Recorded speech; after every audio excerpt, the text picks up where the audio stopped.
Հարցես այժմի թարմացված նորությունները ներկայացնում հորիզոն լրատվականը մարտի 5-ն է չորեքշաբթի։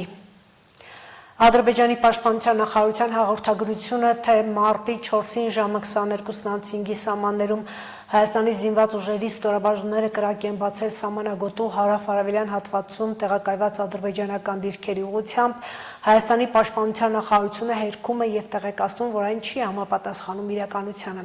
Հիշեցնենք, որ Հայաստանի վարչապետի աշխատակազմն առաջարկել է հրադադարի ռեժիմի խախտման դեպքերի մասին տեղեկությունների հետաքննության Հայաստան-Ադրբեջան համատեղ մեխանիզմ ստեղծել, ինչին մինչև օրս Ադրբեջանը չի արձագանքել։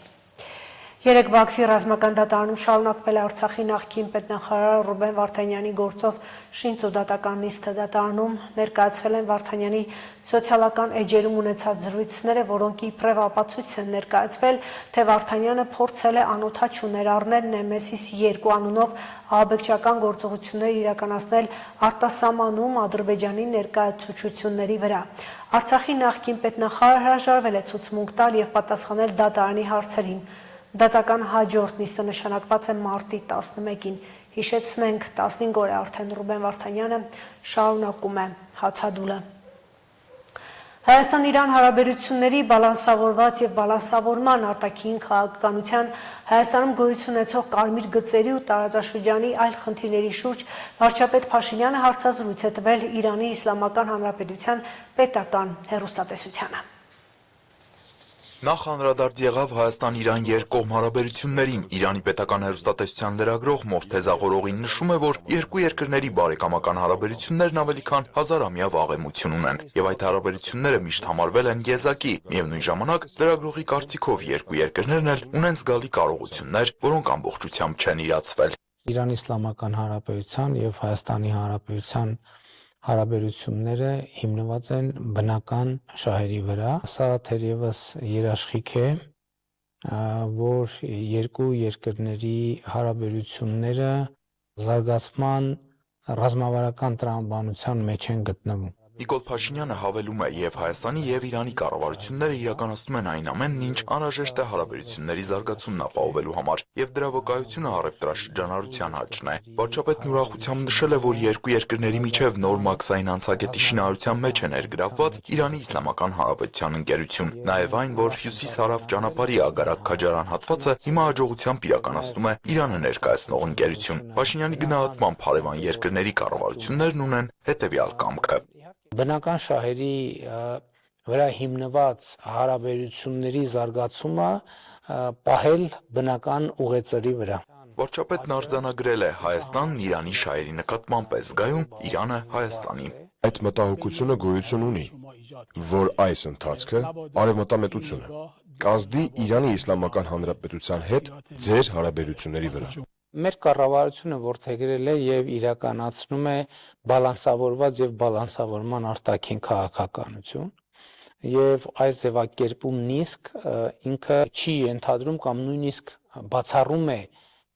մետության որևէ քաղաքականություն արտաքին քաղաքականության ոլորտում։ Վարչապետն ընդգծել է, որ Հայաստանի այլ հարաբերություններում սպառնալիք չկա Իրանի Իսլամական Հանրապետության նկատմամբ, միաժամանակ հույս ու համոզմունք ունի, որ Իրանի այլ երրորդ կողմերի հետ հարաբերություններում սպառնալիք չկա Հայաստանի Հանրապետությանը։ Փաշինյանի խոսքով այս ըմբռնումն է, որ բնականon պայմաններ է ստեղծում երկկողմ հարաբերությունների խորացման համար։ Իսկ եթե արևմտյան երկրների կողմից ինչ-որ սպառնալիք հնչի Իրանի դեմ, որոնք են լինելու Հայաստանի գործողություններն այդ պարագայում, հարցին ի պատասխան վարչապետը նշել է. Հայաստանի Հանրապետությունը չի ներգրավի Իրանի Իսլամական Հանրապետության դեմ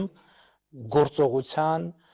մեջ։ Իրանի կայունությունը չափազանց կարևոր է մեզ համար։ Հայաստան Միացյալ Նահանգներ ռազմավարական համագործակցության համաձայնագրին անդրադառնալով Փաշինյանը հույս է հայտնել, որ դրա իրագործմամբ մեր տարածաշրջանի համար ոչ թե սպառնալիքներ կձևավորվեն կամ կավելանան, այլ ընդհակառակը հնարավորությունները, որոնք միշտ էլ գոյություն ունեն, ավելի կընդգծվեն։ Նրա խոսքով Հայաստանն իր բոլոր հարաբերություններում է փորձում հաշվի առնել նաև տարածաշրջանային շահերը եւ շարունակելու է այդ գործելակերպով առաջնորդվել։ Լրագրողը հետաքրքրվել է, ինչպիսին է Հայաստանի ընդհանուր քաղաքականությունը Ադրբեջանից Նախիջևան տարանցի գերթուղու առնչությամբ, ինչու դեռևս չի ստորագրվել եւ ինչ կարմիր գծեր գոյություն ունեն Հայաստանում։ Մենք բոլորովին վերջերս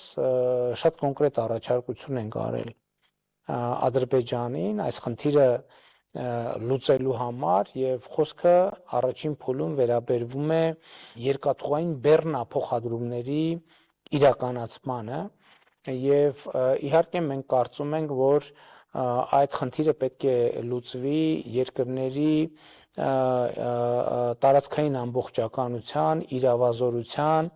եւ ինքնիշխանության հարգմամբ Փաշինյանի խոսքով այն պայմանները, որ Իրանն առաջարկում է Ադրբեջանին, նույն պայմանները պատրաստ է նաև առաջարկել Հայաստանը։ Իհարկե հաշվի առնելով առանձնահատկությունը, որ տվյալ դեպքում ոչ միայն Ադրբեջանից Հայաստանի տարածքով Ադրբեջան, այլև Հայաստանից Ադրբեջանի տարածքով Նախիջևան երկաթուղային բեռնափոխադրումներ լինեն։ Հայաստանը վարչապետի խոսքով պատրաստ է նաև որոշակի պարզեցումների գնալ, իհարկե փոխադարձության սկզբունքով։ Այս կերպ Հայաստանն ու Ադրբեջանը կկարողանան միմյանց տարածքներն օգտագործել միջազգային երկաթուղային բեռնափոխադրումների համար։ Այս կապուղիները բացվելու պարագայում Հայաստան-Իրան երկաթուղի մենք կունենանք, ինչը էականորեն կխորացնի մեր տնտեսական հարաբերությունները։ Ադրբեջանը հնարավորություն կունենա Հայաստանի Հանրապետության տարածքով դեպի Թուրքիա եւ հակառակ ուղղությամբ ունենալ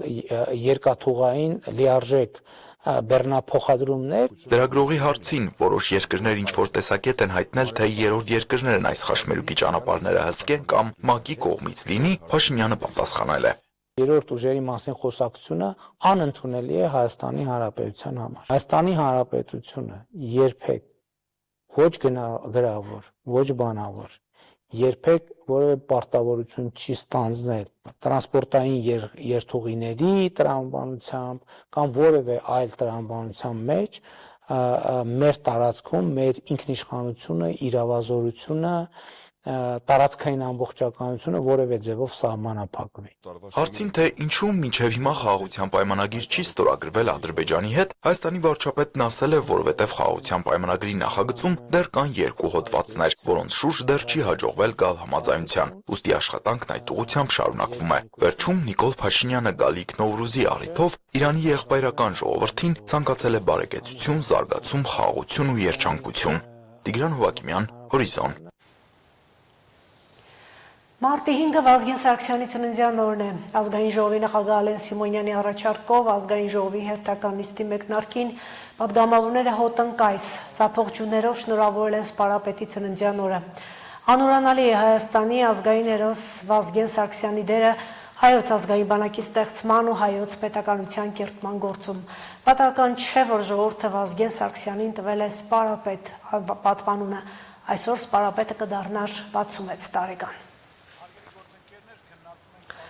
Ժամը 18-ին լրացավ Գյումրիի ավագանու արտահայտ ընտրությունների մասնակցության հայտերի ընդունման ժամկետը եւ այսպես հայտնի են այն կուսակցություններն ու դաշինքները, որոնք հայտ են ներկայացնում ընտրապայքար մտնելու համար։ Թիվ 31 տարածքային ընտրական հանձնաժողով փաստաթղթային փաթեթներն են ներկայացրել 9 քաղաքական ուժեր, Հայաստանի կոմունիստական կուսակցություն, որի ավագանու թեկնածուների ցուցակում է 33 անուն, ցուցակը գլխավորում է Գյումրիի նախկին քաղաքապետ Վարդան Ղուկասյանը, Իմ հզոր համայնք կուսակցություն, թեկնածուների ցուցակը գլխավորում է պրոդյուսեր Ռուբեն Մխիթարյանը, կուսակցության ավագանիների ցուցակում ընդգրկված է 40 թեկնածու, Հայաստանի աշխատավորական սոցիալիստական կուսակցություն, ցուցակը գլխավորում է Արտյոմ Թումանյանը, ավագանու ցանկում է 32 անուն,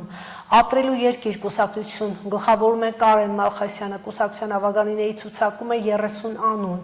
Մեր քաղաքը դաշինք, որի առանցքային թեկնածուն է ազգային ժողովի պատգամավոր Մարտուն Գրիգորյանը,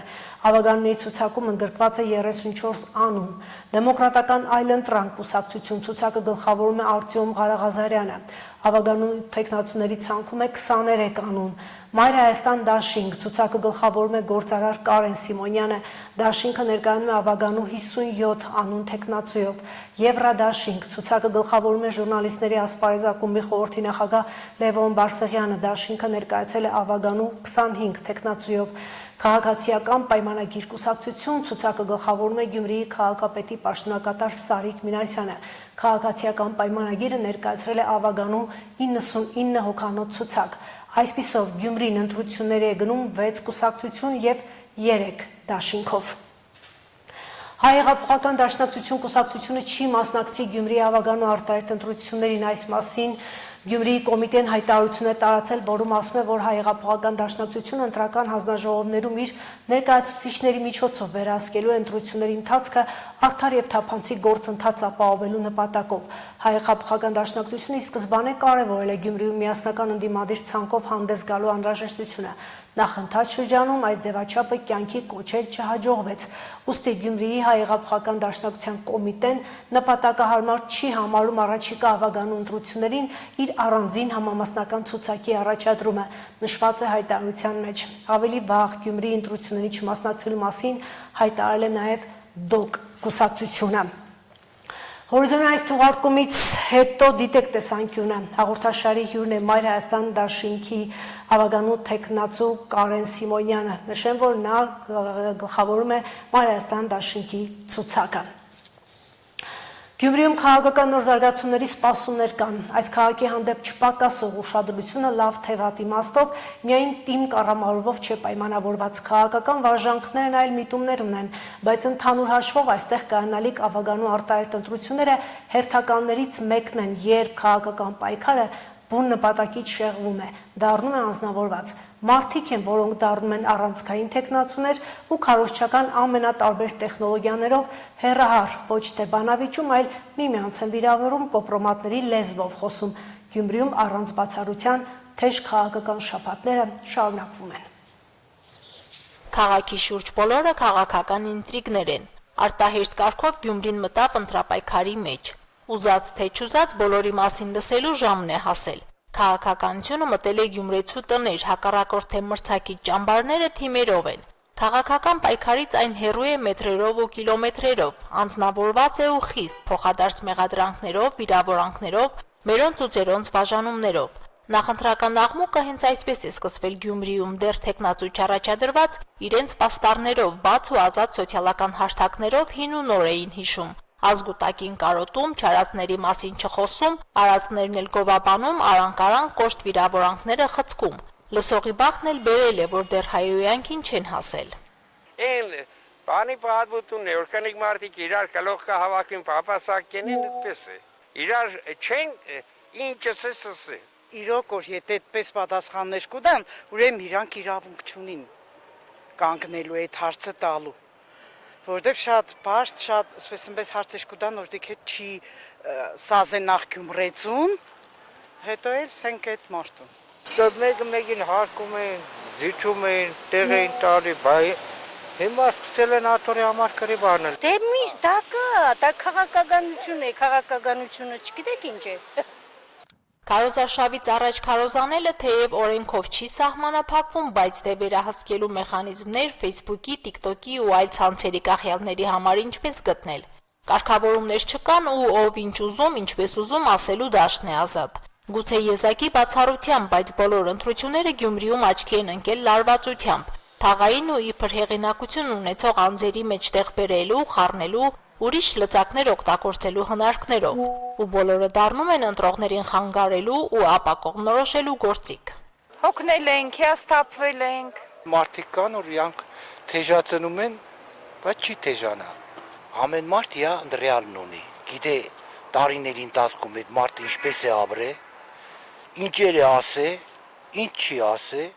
Գովազդի քաղաքական տեսակն էլ ավելի վատն է, քան մնացյալը, բայց թե ինչ քաղաք ունեինք, ինչ են թողել խոսույթը դառնում է ներկաների ու նախկիների խորը վիրավորանքների, կշտամբանքների առիթ ու իբր թե այս քաղաքին լուսավորություն, մաքրություն, ազատ տնտեսություն, նոր շենքերի կառուցում իրենք են բերելու։ Լավ է, որ խոստումներ են տալիս, թեև դրանից վնաս չկա, պաշտոնական քարոզարշավից առաջ թաղերում ու բակերում գործ անելն էլ ընտրակաշարք չի համարվում։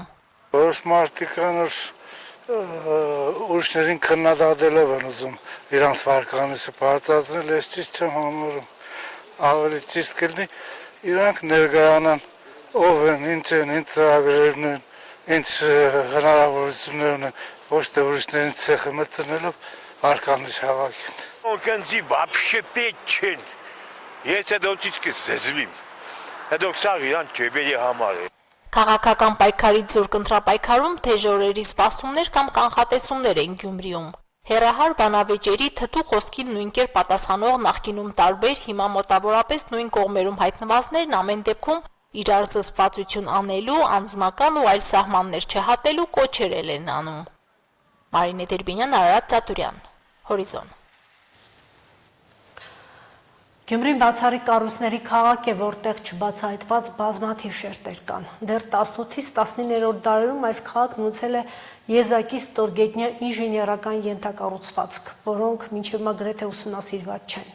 Դրանցից ստորգետնյա ջրատարները, հայտնի քյարիզները պատմական միջուկի տարածքն են ընդգրկում, քարտեզագրում մինչև այսօր չունեն։ Գյումրիի ստորգետնյա կառույցների թաքնված կողմերը բացահայտել է Երևանից Գյումրի տեղափոխված երիտասարդ մի ընտանիք, երբ գնաց բնակարանի հիմքն է փորել։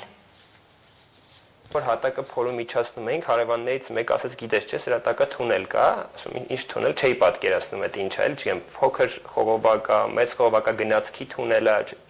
գաղափար չունեի, բայց Գյումրու թունելային համակարգի մասին լսել էի, ու հավանաբար կարա սրանից էլ լինի, իսկ այն մասնագետները, որոնք մեր հետ աշխատում էին, իրանք գիտեին, որ տունը կուլակի տուն է եղել, մտածել էին, որ հաստատ ստեղ բան կունենա, ոսկի կլինի պահած։ Ալեք Պոլցի Ղասաբյանների գերդաստանից Անտոն Ղասպենցին պատկանող 1865 թվի կառույց տանտակ, թեև նոր տերերը ոսկի չգտան, բայց փոխարենը բացահայտեցին շատ ավելի հետաքրքիր բան՝ 18-րդ դարում կառուցված ստորգետնյա ջրատար համակարգը, որին այս քաղաքի բնակիչները քյարիզ են ասում։ Ինքնահոս ջրատարները Ալեք Պոլին բնորոշ ենթակառուցվածք են, որոնք անցել են հիմնականում Կումայրի պատմական միջուկի փողոցներով։ Քաղաքային խոշոր ցանցուղիներից մեկը Երևանից եկած եւ Գյումրիում հաստատված Դավիթի եւ Քրիստինայի տանտակով է անցնում։ Ստորգետնյա առեղծվածը բացահայտելուց հետո դիմել են մասնագետների։ Մասնագետները եկան, ուսումնասիրեցին, ասացին, որ սա երկրորդային քյարիզ է համարվում, երկրորդային ջրամատակարարման համակարգ ու մի հատ հետաքրքիր փաստ կա, մասնագետներ են եղել, որոնք սա փորել են Ալեքսանդրապոլի շրջանում ու կոչվել են լաղումջիներ։ Հիմա այդ մասնագիտությունը չկա, դե հիմա ով է գետնի տակ թունելներ փորում ջուր քաշելու համար։ Այսօր ոչ միայն քյարիզները չեն օգտագործվում, նաև եղածներն են քանդում։ Եզակի այս կառույցները այդպես էլ համալիր ուսումնասիրության չենթարկվեցին Գյումրիում։ Ձնհալն ու ուղեկցող սեզոնային վիճակը փակել է թունելը։ Ջրի մակարդակի բարձրացման հետևանքով անհնար է դարձել այստեղ մուտք գործելը։ Ցավոք մեր տեսախցիկով իջնել ստորգետնյա անցուղի, ուսումնասիրել եւ իրական տեսարանը փոխանցել չհաջողվեց։ Տան նոր տերերը պոմպով ջուրը քաշել են, ապա սկսել են թունելը մաքրել։ Շուրջ 2 մետր բարձրության եւ նույնքան լայնության ստորգետնյա անցուղին մոտ 100 մետր երկարությամբ է փորված։ Այն ավելի երկար գնացող է, բայց ռիսկի չեն դիմել, հավանական փլուզումներից խուսափելու համար։ Թունելն անցնում է կավե հիմնաուղի միջով, որը պաշտպանում է շինությունն ավելորդ խոնավացումից։ Դավիթը երկրաբանների եւ հնագետների հետ շարունակում է աշխատանքները, քյարիզի պատմությունը վերհանելու, ջրի հունը բարձելու համար։ Քարանձավախույզների թիմ եկավ, իրանք ուսումնասիրեցին թունելը, մինչև վերջ գնացել են, վերջում ջրի աղբյուր է ու պատերին խաչեր են նկարած, ամեն դեպքում հետաքրքիր է, էլի, ինքը տենց դատարկություն չի տանում, վերջում խմելու այդ հավանաբար խմելու ջուր է դուրս գալիս, ու մարդիկ սա փորել են, որպեսզի տուն ջուր հասցնեն։ Փորման աշխատանքների ժամանակ հայտնաբերել են մոտ 200 տարվա ժանգոտված ու կոտրված իրեր, գործիքներ, խեցեղեն ու կենցաղային մանրուքներ, որոնք պատմում են նախորդ դարաշրջանի մարդկանց առօրյայի մասին։ Գտածոները Դավիթը տեղադրել է թունելի մուտքի կողքին, թանգարանային նմուշների պես։ Օրինակ, ստեղ ռուսական ցարական գերբն է,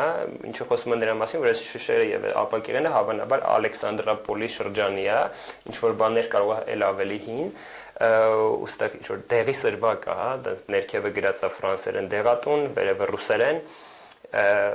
ու գտել ենք հին թանաքաման, ասել շատ սիրուն ափսեներ, որոնց վրա գրված է Սիրիայի արտադրանք են, հա,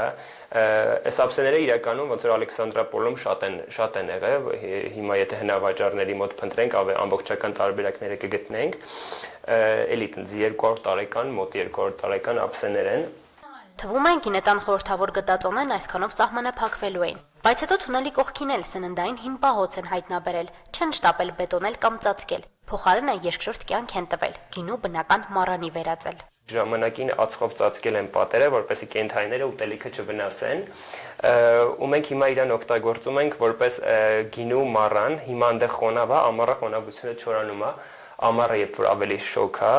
գինիները պահում ենք այնտեղ, ստատիկ ջերմաստիճան է, տենց 15 աստիճանի տատանում է, 10-ից 15 աստիճան է տատանվում, գինու համար իդեալական է։ Դավիթն ու կինը գտածոները հանրայնացնելու հետաքրքիր տարբերակ են մտածել։ Նախատեսում են ստորգետնյա անցուղին ռեստավրացիայի ենթարկել, անվտանգային հարցերը կարգավորելուց հետո վերածել էքստրեմալ զբոսաշրջային թանգարանի, քաղաքի ճարտարապետական հին ենթակառուցվածքները այս կերպ թարմացնելու համար։ Իսկ վերևում հատնտիր գինիների համտեսով էլ Գյումրիում զարգացնեն նաև գինեգործության մշակույթը, մեկ վայրում համադրելով պատմականն ու հետաքրքիր փորձառությունը։ Շանթ հեռուստաընկերություն, Հորիզոն։ Այժմ լրացը եւս սպառված է, հետևեք նորությունների ժամը 20-ին։